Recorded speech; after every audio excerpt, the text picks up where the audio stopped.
Welcome to this module on formulas and functions. In this session, you will learn how to use Excel formulas to sum up values. You will practice calculating percentages, and you will learn a few more Excel tricks.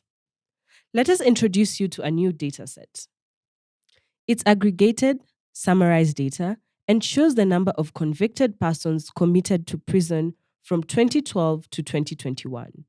It is broken down by age and sex of the person. Each row represents the number of convicts in a given year by their gender.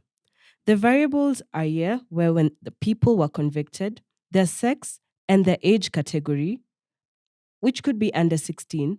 So there's between 16 to 17, 18 to 20, 21 to 25, 26 to 50, and those aged over 50.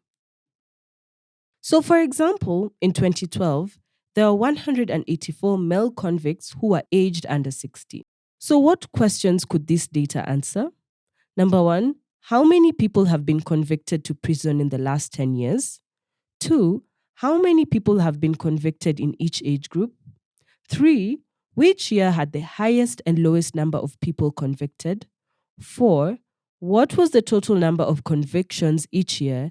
And lastly, how did that change? We're going to look at formulas and how formulas work. Formulas can do a wide array of operations, including math calculations and using built-in Excel functions.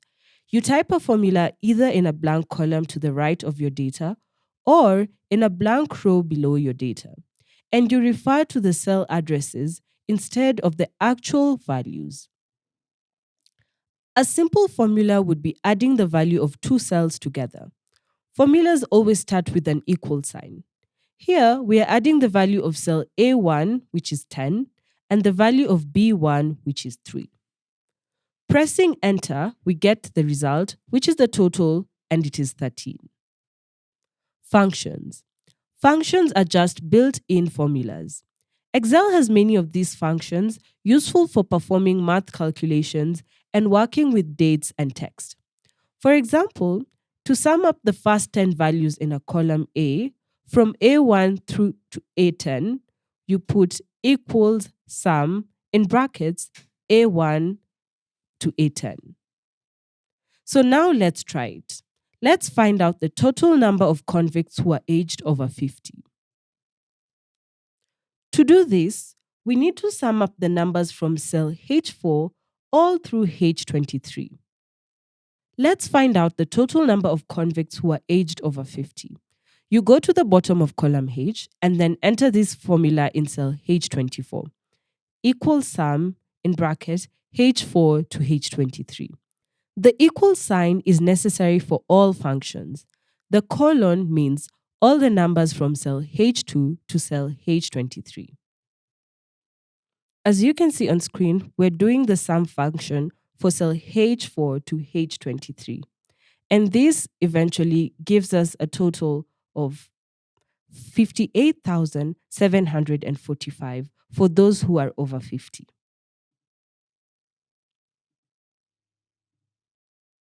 Let's see the total of male convicts in 2012. For this, we need to calculate across the row. In this case, we select it from row 4, where we go from under 16 to over 50, but for the year 2012 and for the males only. We go to the end of row 4 for the year 2012 males and then enter the formula in cell I4, which is equal sign sum, and then in the columns C4 to H4, and we hit enter. Once we've input the function, which is for the sum from row C4 to H4, we find the total to be 57,516. You can use the AutoSum button to also do the same.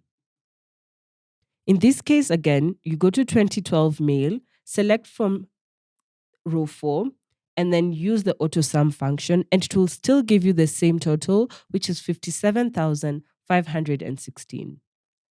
Next, let's take a look at the number of convicted persons by year.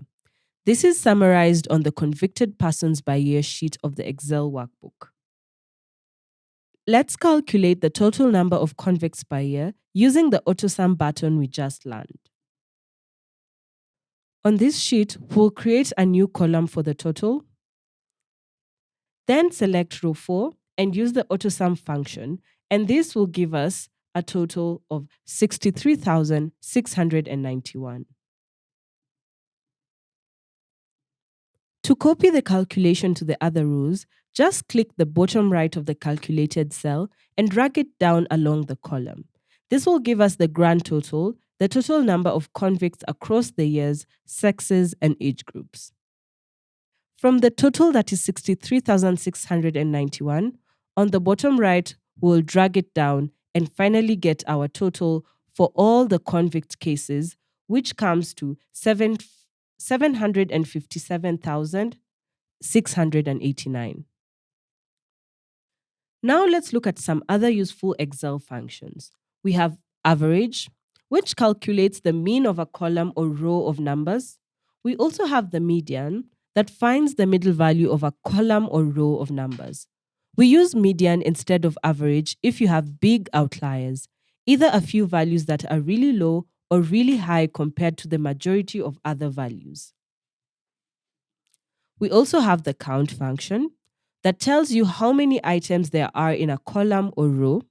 We have the max, which tells you the largest value in a column or row, and the mean, to mean minimum, which tells you the smallest value in a column or row. Percentages. We've been using raw numbers so far.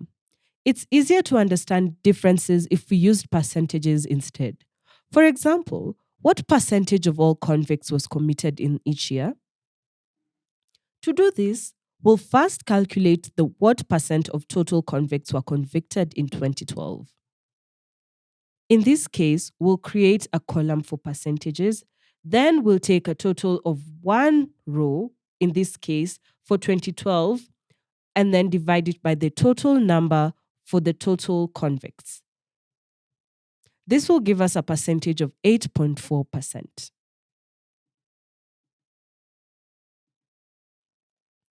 Then we just take the first calculation and clicking on the bottom right corner of the cell, we drag it all the way down to the bottom row to get the others. We click on the percentage of row 4 and drag it down to get all the remaining others percentages.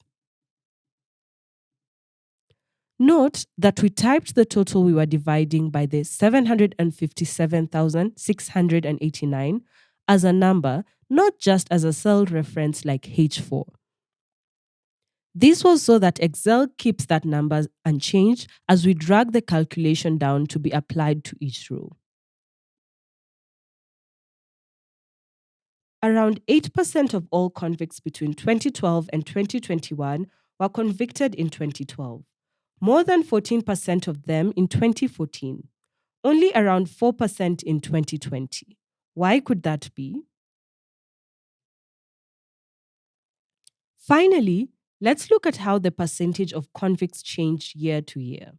To get the percentage change, we take the new value, which is for 2013, and subtract from it the old value for 2012, divide it by old value, and finally, add the percentage sign to get it as a percentage. We get the percentage change for every year by dragging down the obtained value.